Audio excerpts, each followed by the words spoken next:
Taking the Heat was released in 1993. This is directed by Dan Gordon. It's written by Gary Hoffman, and we have a cast including Tony Goldwyn, Lynn Whitfield, and Peter Boyle. It's because of Peter Boyle that I became aware of this. He plays a judge. I really like his character. And it sounded like it could be interesting. And I read the description and thought, that doesn't sound like enough substance for the film. I was very confused. And then I watched it, and for the most part, I had pretty much the same experience as that initial thought. Because the description on IMDb said that it's about somebody who witnesses a murder, and a police officer is forced to bring him to court as a key witness, and he doesn't want to go. And that's what it's about. It's about getting him to court. And that sounds like there's not a lot of substance there. And to be honest, I still feel that way. There's maybe a little bit more to it than that initial description led me to believe. But honestly, the narrative is very weak. It's very poorly written. There's just not a lot of substance to the story at all. And I just didn't find it to be interesting in the slightest. The characters are fine. I think Michael and Carolyn are both relatively interesting. And I like Peter Boyle as the judge, as I said.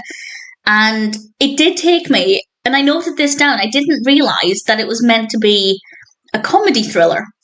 And something happened, I think 48 minutes into it. I won't say what it is, I won't spoil it. And I thought, oh, that seems mildly amusing. And then I looked on IMDb, and it is listed in part as a comedy. It's also listed as an action and a thriller. So at no point other than that moment would I really suggest it's a comedy thriller. But I guess there was some effort made to make some of it a little bit lighter hearted.